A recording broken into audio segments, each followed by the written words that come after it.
Yeah, so one of the things you have to remember with a cold reading is what is missing. Keep that in mind. What is missing in this? Because some of the things are missing is the father never mentioned their names mentioned. He's never mentioned her name. We don't know anything other than Dad combs his hair. Okay, he's doing good. He's not in a wheelchair and he's combing his hair and his eyes are back or something. Okay, next.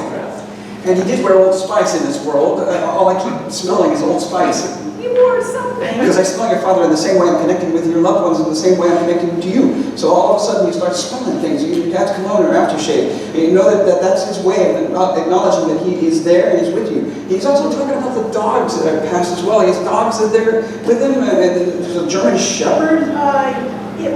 Yeah, they were his. Perfect. He says his dogs are here. Your dad got more excited that he's not excited to make it into heaven. He's more excited that the dogs are here. My dogs are here. He's so excited about that. Do you understand that?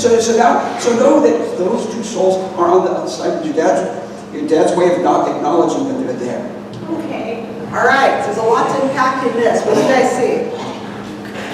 Dogs have souls. Who knew?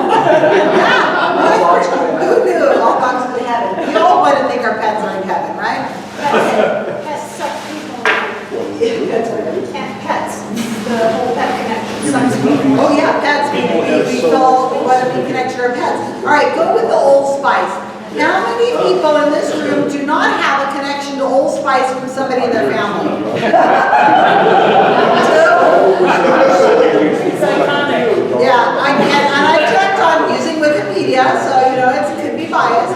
But Wikipedia says it's one of the top the sins, especially for somebody who has a person who's probably 60, 70, 80, 90-year-old. Grandchildren. Yeah, Old Spice is what you get. My dad connected to Old Spice. But look at what it says. She didn't say it was Old Spice. What did she say? It was something. Well, yeah, he probably did wear something. He's combing his hair now and he's got something on. The other thing that I didn't pick up on until later was this thing about the German Shepherds. Does the psychic say that the father had a German Shepherd? No, he asked the question. He says, what was the German Shepherd? Now, again, how many people in this room have never owned a dog or had a dog in the family? 2, 3? Okay. But you've been around dogs, right? So you probably have been in people's households that had dogs. Yeah, so the thing that the guy had a connection to a dog or dogs is extremely likely. The other thing about the German Shepherds is the psychic never does say, you have German Shepherds. No, he's just talking about He says, what about the German Shepherds? So what could that mean? They could mean they belong to the next door neighbor. It could be the dogs are still alive. It could be the dogs scared the kids. There's German Shepherds that scared somebody whenever they walked by in a fence. It could be many of things. The other thing I looked up is German Shepherds, believe it or not, are the 3rd most popular dog to own. Until a certain period of time when they became unpopular, which was World War II, and they became unpopular again, and then in the 1960s they became again one of the most popular dog breeds. I didn't know that. That's Wikipedia again. So again, it's ambiguous. Dad is saying the dogs are running around and he's so happy about the dogs being there. Thanks, Dad. Why didn't you tell us who's going to win the presidential election or where the PP tapes are or something? It's not getting into politics. But my point is, Dad could say so much more than this. This is like, whatever. Okay, one more slide. Yeah, what's the winning lottery numbers, Dad? He says, I want her to know that I'm the one watching over you, and I'm the one that is there because you feel a presence in the house, and you feel a soul that's there, and you're like, who the hell is this? He goes, know that that's me. I'm the one that's haunting you. I'm the one that's in the house. Everybody says my house is haunted. It's your father. That's a nice point. I know it's his way of bringing that through, because I want you to know that I'm okay, and I'm more importantly by me correctly thought it means I'm still your father on the other side, and I still watch over you every day. So know that when you sense me, it's okay to talk to me. He says, because I'm right there by your side. Know that the dogs are here, and they are safe and at peace with me, because they They were like his kids. I'm connected with him, and you are going to know that this goes for us. All that when we lose animals here in the physical world, they go back with our loved ones on the other side. You should see my freaking, it looks like the Ringling Brothers in Barnet. All these souls are with him. It's his way of bringing that through and letting you know that he's okay. He's safe and at peace, and that he's here, and that he is with you. What do you guys think? Is there anything there to hang your hat on? No.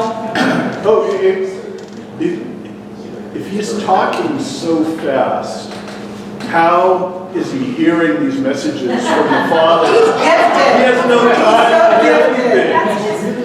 It's happening so fast, and they're all talking to him at once.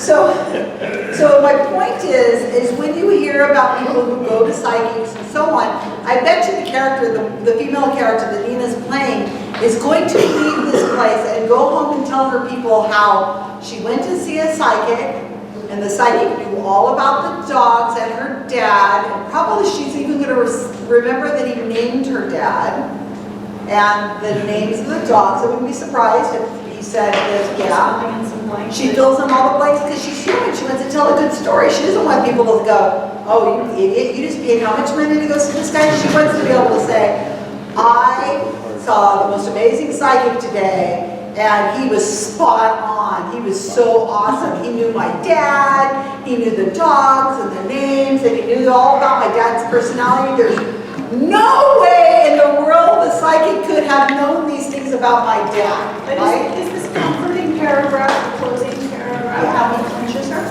Yeah, so that is a big comfort, as Nina's saying. That's a comforting thing that could apply to pretty much anybody.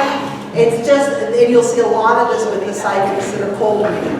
So I want to make sure that you guys are forewarned as you leave today, later, after everybody's done, and after you will have this to take back with you, to remember that these people who are experiencing this are not stupid, they're not ignorant, they're not gullible, well, maybe there's a couple. But what is happening is that they're bought into something. We don't educate people into critical thinking until what? College, I think, is when you start taking critical thinking classes. And so we're not really training people to understand this. And it happens so fast. This whole exchange is 4 minutes long when you actually get it. So I do have written all about this article and more on the website. I gave you guys earlier about time.project.org, and you'll see this whole article explaining this in detail is called Matt Fraser Live. And the reason why I call it Matt Fraser Live is because he has a video called Matt Fraser Live, and I want people to Google and get my article instead of his video. Yeah, Peter? So on the bright side of this, Oh, wait a second. yeah.